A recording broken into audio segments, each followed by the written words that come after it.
you do? Yeah. Okay. Yeah. Hey everybody, it's April, and today I'm at Mesker Park Zoo, and I'm with Danny, who's the marketing director. And where are we? We're at the We are on the panorama deck, which is right inside the main entrance. And it is a great view, which the sun is in the wrong place for us to shoot that way. And we were hoping to have animals behind us, but they weren't cooperating. So anyway, so we'll talk about the animals while we're planking. So we'll set things up. Let me get my stopwatch ready. Fingers spread wide. Pull your shoulder blades together, reach them down your back, then lift your upper back, lift your chest, pull in your belly, come up on your toes, shift your weight forward slightly. The timer has begun. Woohoo! So originally, we were going to try and plank in front of the jaguars, and they just weren't having it, were they? No. So one of the funny things about all the animals here is they all have natural camouflage, and sometimes you can't tell if they're on exhibit or not, because sometimes they're just hiding. Sometimes they're just not, they're just not coming out to play, right? Yeah. So they were there. We just couldn't see them. They weren't behind us, so we moved on. Right. And how many jaguars are there? So we've got two here. We've got a male whose name is Kushdal, and then we've got a female named Belize. Wow. So do they think that those two will mate? Or? So, funny story. Okay. They did once upon a time, and they actually had two beautiful female cubs, and they're at a different zoo right now. And the cubs are? Yes. Okay. And then they tried again a few years ago, and Belize wasn't having it. So okay. that was when we decided, okay, we won't do that again. Wow. Huh. So is it common for the animals to mate here? Does it happen absolutely. a lot? Yeah. So a lot of the things that we do as 1 minute, by the way. a lot of things we do as a facility here is working with what's called species survival programs. And sometimes that'll, we work really closely with lots of institutions that tell us when a species needs to breed and when they don't.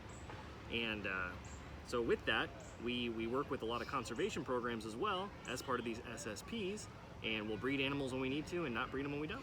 So you kind of have to, I see in my mind they would just be doing it on their own without any help. So you kind of prod them along? Is that what you're saying? Sometimes. So some of the species it doesn't matter, and Right. we'll just let them breed. As a matter of fact, so we're opening penguins in the end of the summer. Right, that's going to be pretty exciting. The penguin exhibit, you said September is when it's supposed to open? Yep, Okay. beginning of September. Okay.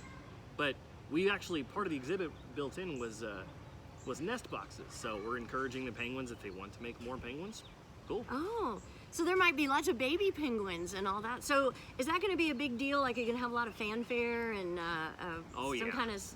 I'm going to take a break because I'm shaking. That's fine. 2 minutes. Danny didn't think he was going to plank at all, and I said, I bet you can plank at least a minute. And you made it 2 minutes. Very convincing. See? He did great. 2 minutes is awesome. I mean, especially if you don't plank every day. So you're doing great. Definitely don't.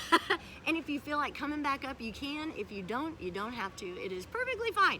Okay, so let's see. What other action is going on with other animals? So it's summertime, so that means that the Budgie Walkabout's open again. If you guys are unfamiliar with that, the Budgie Walkabout is one of the only habitats in the zoo. Actually, it's the only one where you get to go. No, that's not true. Amazonia. But anyway, you get to go inside the enclosure with the animal, and it gives you an opportunity to get face-to-face and first-hand experience with these animals that you wouldn't get anywhere else. And for a couple of tokens, you can actually feed them too.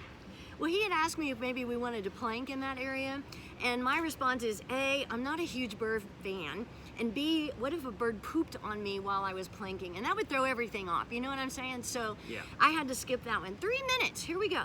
Okay, so a lot of animals aren't out quite yet. I mean, like the zoo actually opens at 9 o'clock. 9 o'clock. 8 minutes. In 8 minutes, and that's when they all start coming out and making their appearance. And I thought maybe they slept in.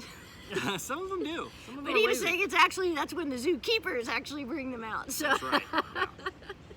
And then you said you have a zoo camp, but it's full. Yeah, so every summer we do our summer camp program, and we have 3:30. Oh man, I'm gonna talk straight. Okay, that's fine. Anyway, I obviously don't do this very much, but so every summer we have our zoo summer camp program, and that consists of different sessions for different age groups, and it's usually heavily involved with animal experiences and science. Our education team works really hard to cater these programs for these kids to not only keep them entertained, but educated. Wow. See, that's pretty exciting. I was telling you, my twins did it one year, one summer. They did the zoo camp, and they did get a lot out of it. They really enjoyed it. So 4 minutes. We're just clipping right along. I can do the last minute. What else? Oh, you're going to do the last minute. Look at Danny go. What else do you want to tell me about the zoo in our last minute? Oh, man. It's the last minute at the zoo. So we open the penguins. Their summer programs are going on. or we're opening penguins. It's not open. I should No, clarify. in September. In September, yeah. In September. We've got events coming up. Zoo Brew is going to happen this year for anyone Oh, who's that's familiar exciting. with Zoo Brew. But it's going to be in November this year, so it'll be a little bit cooler outside. Right. So you're not, dying of heat or staying Like in right the sun now, the entire time. 4:30. Exactly. I've got a little sweat going on. Yeah, but it's a really cool event. It's adult oriented, 21 and over. We have local breweries and food trucks come out, give out samples of their drinks, as well as live musicians come out and they'll perform music. Wow. So they are open every single day of the year, and so there's no reason not to come out. Bring your kids. You get a lot of exercise out here. Oh, I mean, a lot of walking at the zoo, but you get to see a lot of great animals and supporting a great attraction in Evansville. So we're at 5 minutes. Woohoo! Yay! Got to wring out my hands a little bit. I did it on my hands the whole time. Well, That's thank tough. you. Thank you, Danny. Yeah, no problem. And yeah, come and visit the zoo. I'll be back again tomorrow. See ya. Well, not at the zoo, but Yeah.